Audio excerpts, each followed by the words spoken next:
We are gathered here today to discuss a traitor, a saboteur, an enemy living within your own borders, sleeping in your own bed, using your own voice to whisper lies. We are here to talk about the old you. Let's not be poetic. Let's be precise. Let's read the charges. Count 1. High treason against your potential. Every time you chose comfort over progress, you betrayed the person you could have become. Every scroll through social media instead of a page in a book. Every episode of a show you've already seen instead of an hour of practice. You sold out your future for the cheap, fleeting comfort of the now. You are guilty. Count 2. The murder of ambition. Do you remember the fire you used to have? The dreams that kept you awake? Where are they now? They are buried under a mountain of your excuses. I'm too tired. I'm not ready. I don't have the resources. It's not the right time. You didn't just ignore your ambition, you actively suffocated it with a pillow of mediocrity. You are guilty. Count 3. Conspiracy to remain average. You surround yourself with people who validate your weakness. You seek out echo chambers that tell you it's okay to be fine. You hate seeing others win because their victory is a shining indictment of your inaction. You have actively conspired with the weakest parts of yourself and others to ensure you never have to leave the herd. You are guilty. This old you is not a phase. It's not a slump. It is a disease. It's a cancer on your soul that metastasizes with every soft choice you make. It tells you that you are the victim. It blames your past, your boss, your genetics, the world. It does this so you will never look in the mirror and see the real culprit. The old you is a coward. It fears pain. It fears judgment. It fears failure. But most of all, it fears the person you would become if you ever stopped listening to it. This version of you has held the throne of your life for too long. It has mismanaged your time, squandered your energy, and mortgaged your future. It has convinced you that the chains of your bad habits are a safety blanket. Look at your life. The results do not lie. The reflection in the mirror does not lie. The feeling in your gut when you're alone in the dark does not lie. This is the evidence. The case is closed. The verdict is in. The old you has been found guilty on all counts. The sentence is death. So now we come to the funeral. But there will be no tears here. There will be no quiet mourning. This is not a tragedy. This is a liberation. This is an exorcism. It's time to dig the grave. You dig it with your actions. The first shovel of dirt is the alarm clock going off at 5 a.m. when your body screams for more sleep.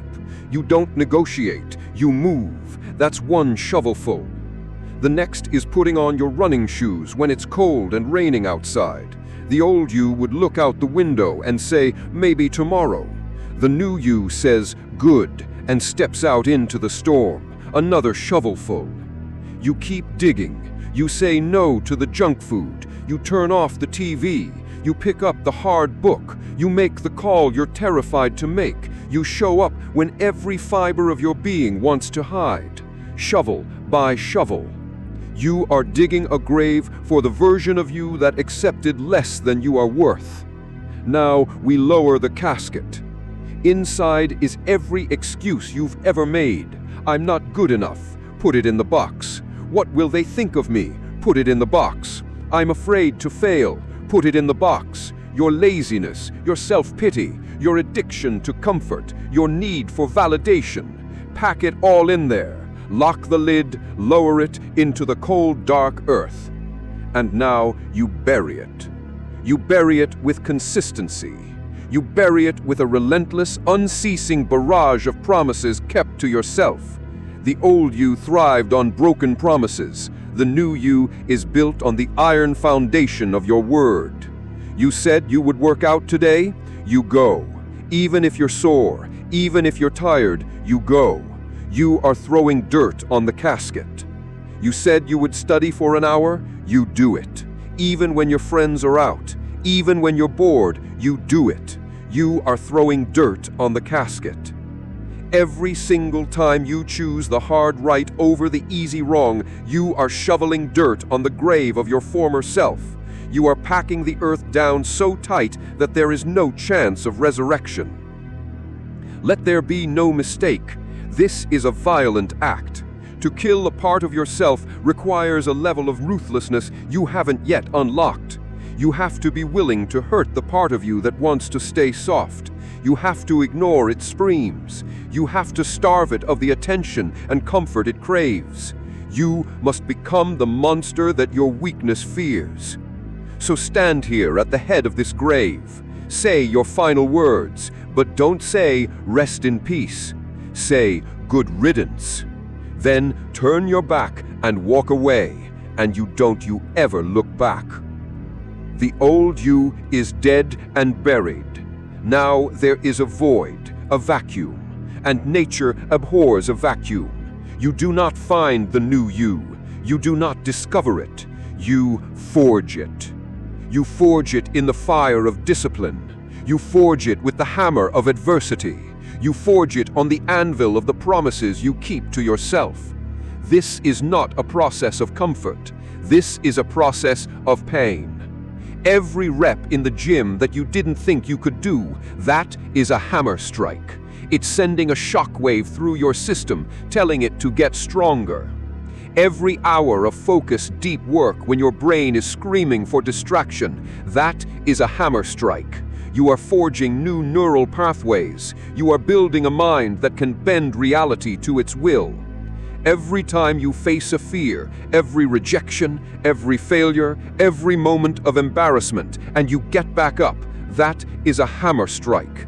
You are beating the brittleness out of your spirit and forging resilience. You must learn to love the sound of the hammer.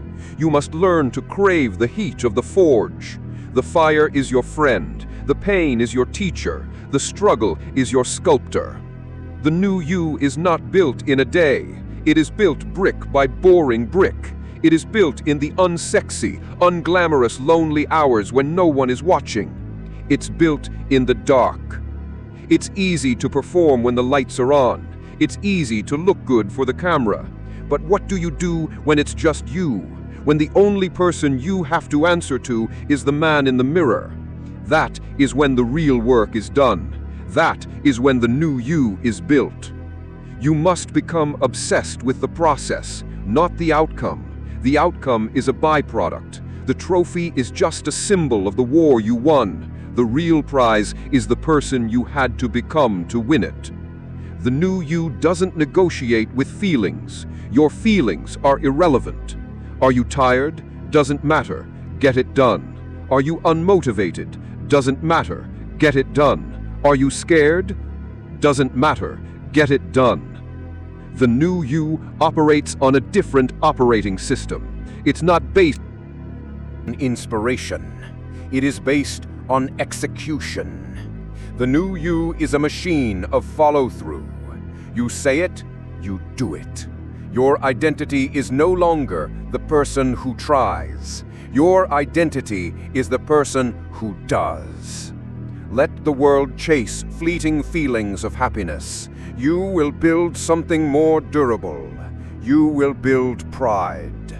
The deep, quiet, unshakable pride that comes only from knowing you have faced the worst parts of yourself and refused to surrender. This is the forging. It will hurt. It will break you down, and it will rebuild you into a weapon. Look at yourself now. You are not the same. The fire has changed you. The hammer has reshaped you. The person who was afraid, who was soft, who was full of excuses, where are they? They are a ghost, a bad memory, a story you tell about someone you used to know. The new you is here. And this new you has a new standard. Average is no longer acceptable. Good enough is a foreign concept. The new standard is excellence, not as an occasional act, but as a habit of being. Your energy is different. People can feel it. When you walk into a room, you don't have to speak. Your presence announces your arrival. It's not arrogance, it's authority. The quiet authority that comes from winning a brutal war that no one else could see. The new you is not afraid of being disliked. The old you craved approval. It played small to be liked. The new you understands that if you're not pissing someone off, you're probably not doing anything important. You are willing to be misunderstood for the sake of your mission. But here is the final brutal truth of this new life. The old you never truly dies. It is not a war you win once. It is a lifelong insurgency.